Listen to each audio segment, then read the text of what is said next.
السلام عليكم ورحمة الله وبركاته. ازيكم عاملين ايه؟ قبل ما نبتدي الفيديو ما تنسوش تعملوا لايك وشير وسبسكرايب وتفعلوا زر الجرس عشان يوصلكوا كل جديد من وصفات وحلويات نورهين. يلا بينا بقى نعمل حاجة حلوة نفرح بيها الولاد او نتعشى بيها. سهلة وبسيطة جدا. انا دلوقتي هعمل بقلاوة بالقشطة. بحضر الشربات بتاعها. عبارة عن كوباية سكر وكوباية مية، وهحط كيس فانيليا وعصرة ليمونة. يبقى الشربات بتاع البقلاوة بالقشطة ايه؟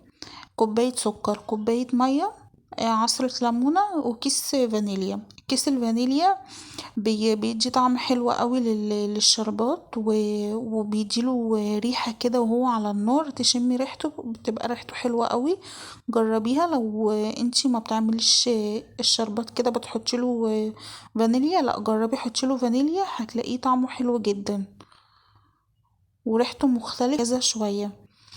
هعمل بقى الكريمة الكدابة اللي هي بتاعت البقلاوة اللي انا هحشي بيها. عبارة عن ايه الكريمة الكدابة؟ عن كوباية لبن ومعلقتين صغيرين سكر. انا مش عايزاه محلونة قوي عشان الشربات ما يبقاش برضو محلون، والاتنين يبقوا ايه. وهحط بقى معلقتين نشا كده كبار،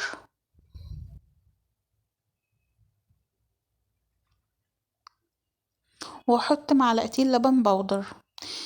تاني، الشربات بتاع البقلاوة ايه؟ عبارة عن كوباية سكر، كوباية مية، كيس فانيليا، عصرة ليمونة. هرفعهم على النار تمام لحد ما يغلوا والشربات يتقل كده معايا. اطفي عليهم واسيبهم يبردوا عشان لازم الشربات يكون بارد، والبقلاوة تكون سخنة.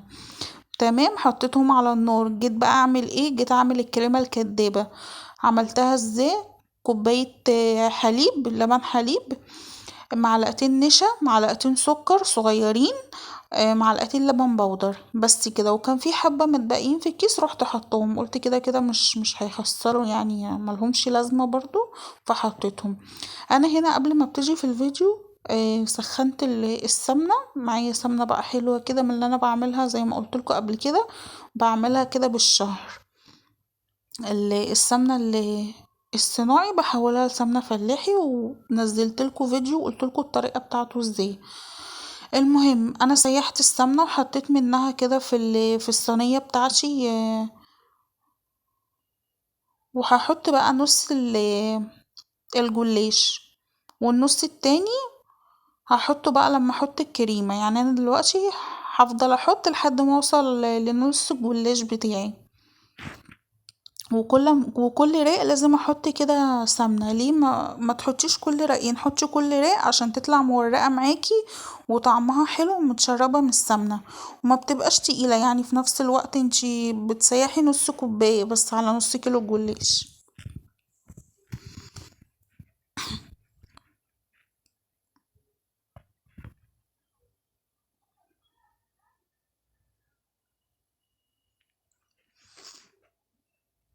تمام كده. عشان اللي ما خدش باله من اول مرة، انا قلت الشربات بيتعمل ازاي، وقلت كمان الكريمة الكدابة بتتعمل ازاي. ما عندكيش لبن بودر ممكن تحطي معلقة قشطة. يعني لو مش متوفر عندك ممكن تستبدليه بمعلقة قشطة. انا برضو بقولكوا اللي ما عندوش ده يحط ده.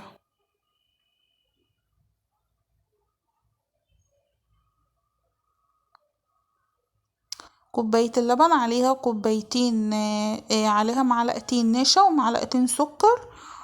ولو انتي هتعايري بالكوباية اللي انا كنت شغالة بيها المج الكبير دوا، يبقى تحطي معلقة نشا ومعلقتين سكر. السكر بما يعادل معيار النشا. يعني لو حطيتي 3 معالق نشا تحطي 3 معالق سكر، وبعدين جيبي المعلقة الصغيرة فمش هتخلي القشطة بتاعتي مسكرة قوي. بصوا بقى هنا كنت رفعتهم على النار، وبصوا لحد ما قوامها تقيل كده، وما بحبهاش تبقى تقيلة قوي. يعني بصوا زي ما انتوا شايفين قوامها كده لسه برضو ايه طرية معايا شوية، وما بطلعهاش كده للحروف عشان ما تتحرقش مني.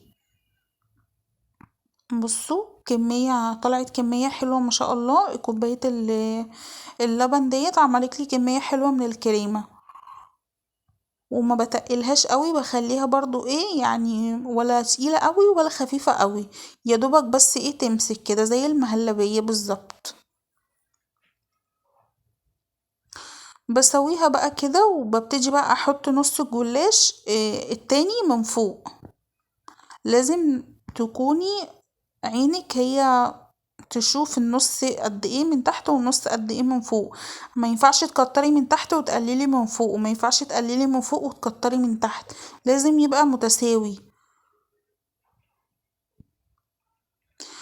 بعد بقى ما حطيت القشطة ببدأ بقى ايه احط بقى الجلاش بس بالراحة كده خالص عشان القشطة ما تطلعش معايا، لان هي كانت طرية جدا. هو انا المفروض اسيبها تهدى شوية، بس انا عشان كنت مستعجلة فاشتغلت فيها على طول وهي سخنة. لكن انتي لو هتعملي بقلاوة كده بالقشطة، يبقى قبل ما تبتدي في الجلاش سيبي الكريمة تهدى كده بتاع نص ساعة، يعني اعملي الكريمة نص ساعة كده وسيبيها تهدى، وبعد كده بقى ايه ابدأي في الجلاش تكون الكريمة بردت خالص. هي ما ضرتنيش في حاجة يعني في خالص في البقلاوة، بس يعني الأضمن ان هي تبرد، ان انا كنت شغالة بالراحة خالص وخايفة تطلع من الجناب او تطلع من فوق.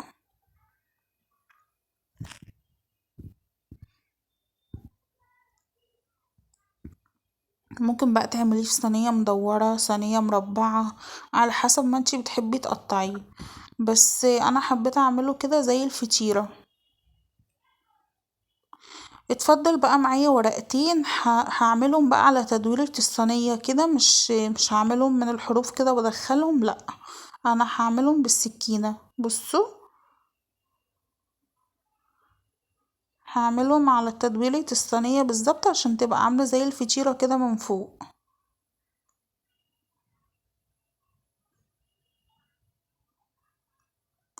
واللي فضل ده طبعا ما بستخدم، يعني ما بستخدمهوش، بيبقى خلاص كده ملوش لازمة، لان انا ببقى عايزة يبقى مدور كده من فوق. لكن لو هتعملي في صينية مربعة عادي، ما مش شرط ان انتي تعملي الخطوة دي، كده كده الجلاش بيبقى مربع والصينية مربعة، فهيبقى هيديكي برضو نفس الشكل. لكن هنا عشان الجلاش بتاعي كان فكانت الصينية مدورة، فكان لازم اعمل كده عشان يبقى الشكل من فوق حلو، تبقى حتة طالعة وحتة داخلة كده زي ما عملنا من تحت. بس كده. وتدخلي بقى ايه الحروف دي كده من تحت الجلاش خالص. مسخنة الفرن على درجة حرارة كام؟ الجلاش بياخد درجة حرارة 160 ومش اكتر من كده عشان ما يتحرقش من تحت، لان هو ما بيكملش نص ساعة في الفرن، ما بيكملش نص ساعة.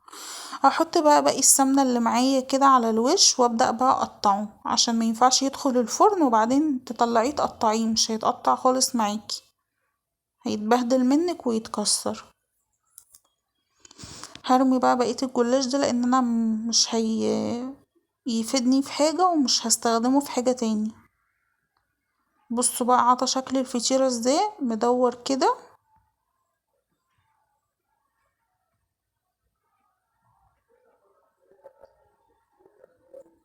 هقطعه بقى عبارة عن مثلثات كده زي البيتزا.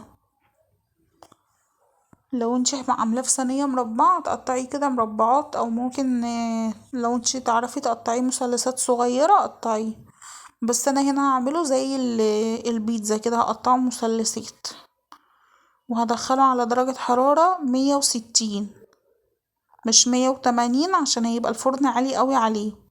بصوا بقى كانت القشطة هنا بقى دوخني قوي في التقطيع، وكانت القشطة عمالة تطلع مني عشان كانت سخنة وطرية جدا.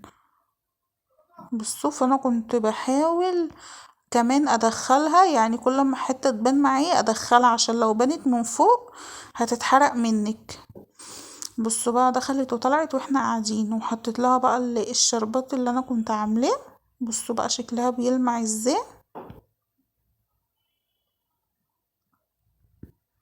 هقطعها كده بقى واوريها لكم مثلثات، والقشطة بتاعتها طرية كده وحلوة جدا، وكان طعمها غني كده، وما تحسيهاش قشطة كدابة، تحسيها قشطة عادية من اللي احنا بنجيبها دي بتاعة الحلويات. بصوا كمان اللبن البودرة عطلها طعم حلو قوي يعني، وداه في حتة تانية خالص. وقلتلك لو انتي ما عندكيش لبن بودر ممكن تستبدليها بمعلقة قشطة كبيرة. بصوا الجلاش ناشف ازاي، ومن تحت متحمر ومن فوق ناشف مش طري خالص. وشرط ان انتي تكوني عاملة الشربات بتاع البقلاوة قبل ما تشتغل في الجلاش، عشان يبقى يبرد خالص وما ينزلش بقى على البقلاوة يطريها. لا انا بحب البقلاوة ناشفة، فانا هسيب الشربات بتاعي يبرد خالص. زي برضو ما قلتلكوا الكريمة لازم تعمليها قبلها بنص ساعة عشان تبرد خالص. بصوا طلعت حلوة ازاي، زي البقلاوة اللي بنشتريها من برا اللي هي المثلثات دي بتبقى محشية كاستر، لا احنا هنا حشيناها كريمة.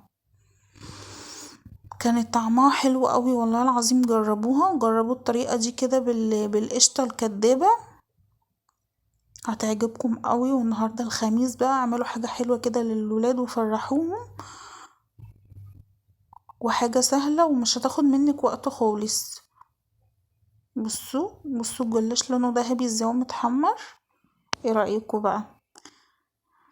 بتمنى يكون الفيديو عجبكم النهاردة، لايك وشير وسبسكرايب عشان يوصلكوا كل جديد من وصفات وحلويات نورهان. والسلام عليكم ورحمة الله وبركاته. جربوا بقى الوصفة دي وقولولي ايه رأيكم.